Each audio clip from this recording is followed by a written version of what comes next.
नमस्कार मंडळी, तुमचं खूप खूप स्वागत आहे माधवीज किचनमध्ये।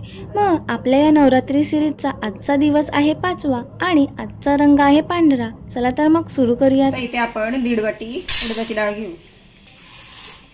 1.5 वाटी उडदाची डाळ घेतली। मग आता आपण 3 वाटी तांदूळ घेऊ। आता आपण हे 2-3 पाण्यामध्ये स्वच्छ धुवून घेऊ आणि पाणी घालून त्याच्यामध्ये आपण भिजायला ठेवू 7 ते 8 तासासाठी।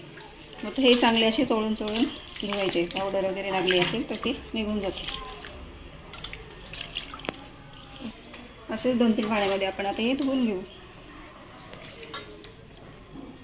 आता आपण डाळ आणि तांदूळ भिजायला घातलेले। आता ते 7-8 तास चांगले भिजवून झाले। ते बघा डाळ पण व्यवस्थित भिजून आली आहे, व्यवस्थित फुगली आहे आणि तांदूळ सुद्धा हातामध्ये पकडल्यानंतर असे तुटतात बघा, दाबल्यानंतर।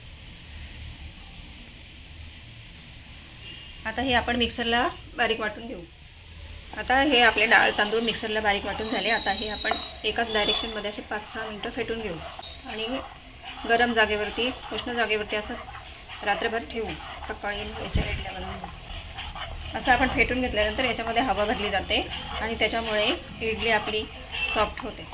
आता आपलं 5 मिनिटं हे फेटून झाले चांगलं। आता याच्यावर झाकण ठेवून देऊ आपण।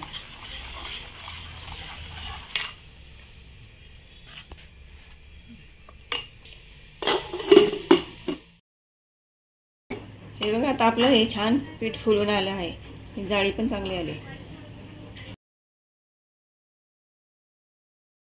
पाहिजे तेव्हा आपण एका भांड्यामध्ये काढून घेऊ आणि बनवू, कारण हे पीठ 4-8 दिवस फ्रीजमध्ये ठेवून पाहिजे तेव्हा बनवू शकतो।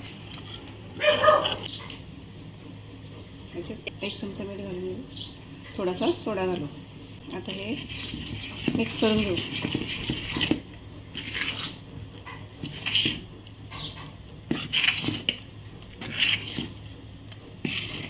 भांडं ठेवलं आहे इडलीचं, ते गॅस चालू करून घेऊ। याच्यामध्ये 1 ते 1.5 ग्लास पाणी घालू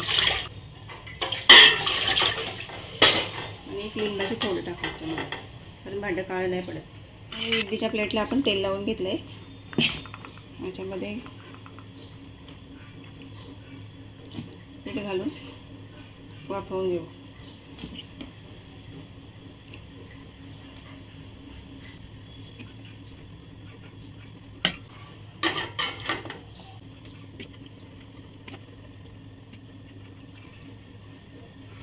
इडलीचं पीठ घालताना थोडंसं कमीच ठेवायचं, म्हणजे तर व्यवस्थित फुलून येतं।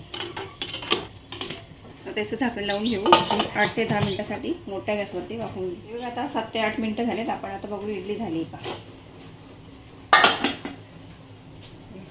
आपली इडली तयार आहे आणि चेक करून बघूया, त्याला लागत नाही म्हणजे आपली इडली तयार झालेली आहे। आता गॅस बंद करून ठेवू आणि मग 5-6 मिनिटांनी थंड झाल्यावरती काढू। आता आपल्या इडल्या थंड झालेल्या आहेत, आता आपण काढून घेऊया।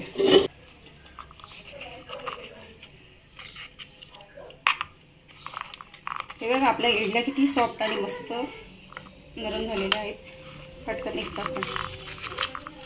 आपली मस्त अशी मऊ लुसलुशीत इडली तयार झालेली आहे। मग रेसिपी कशी वाटली हे कमेंट करून मला नक्की कळवा। व्हिडिओ आवडली असेल तर लाईक, शेअर आणि चॅनलला सबस्क्राईब करायला विसरू नका। आणि तुम्हाला कोणकोणत्या नवनवीन रेसिपीज पाहायला आवडतील हे कमेंट करून मला नक्की कळवा। चला तर मग खा आणि मस्त रहा।